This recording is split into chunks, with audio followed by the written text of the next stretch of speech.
Kerry's in Basingstoke. Morning, Kerry. Hello. Good morning. What's your connection with a care home, Kerry? I'm a registered manager for a care home. You run one. Up to you whether you want to say which one it is or not. That's entirely your call. How are things going? Yeah, it's Roman House in Basingstoke. Right. Things for us haven't actually been too bad.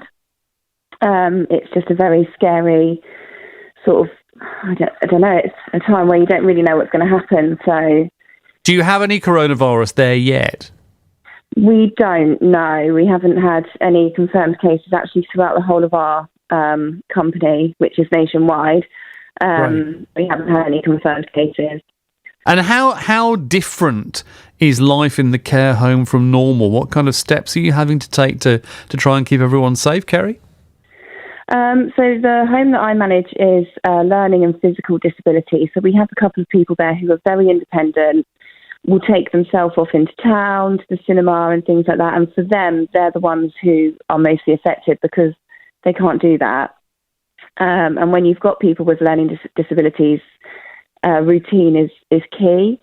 So we're having to do a lot of things in-house. We're sort of having to go out and buy things, to do lots more activities than we would normally do, so that they're not sitting there thinking, oh, I'd normally be getting the bus by now, I'd be going here by now, and things like that. So that's where the biggest change for us has come.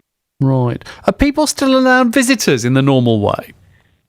No, we are on lockdown, so the only visitors that are allowed in are those that have desperately needed, things like district nurses or doctors. Because that's hard, isn't it? I mean, that's hard for everyone, for the residents, for their family members, for you as staff as well, because visitors are just part of the culture of the place, of how people are looked after and kept entertained and kept company. Yeah, it is. It's very quiet. Even we're a very small home, so we're not sort of like one of the big homes where you've got lots of visitors coming in all the time, but it does make it a lot more quiet. But most of the residents do understand. Like I said, most of them are quite independent, so they've got their phones that they'll speak to families regularly. We're doing things like setting Skype up for them so that they can still see people face to face. And we're also doing, we've got a few things sort of in the pipeline really that we're going to do that make it a little bit more fun. So we're going to do weekly letters or cards that they can make and send to family. And if you don't have cases there, does that mean there's not much of a problem with your staffing? Because that's another sort of aspect of this, isn't it? Is that you're trying to look after everybody and perhaps do more than usual. But if you've got your own staff isolating for whatever reason, that puts pressure on the ones who are left. Yeah, it's not been too bad. We have had staff in isolation, but we've been quite lucky in the sense that it's sort of been quite drip-fed, if that makes sense. So it's not sort of been like half of the staff going off all at one time. It's, we've got one member of staff off now. We had one member of staff off last week.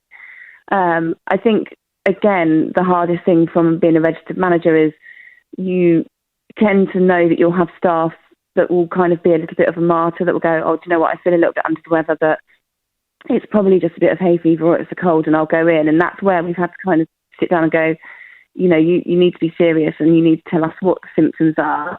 And if they are in any type of relation to coronavirus, then you're going to have to self-isolate. So that's kind of the hardest part, really.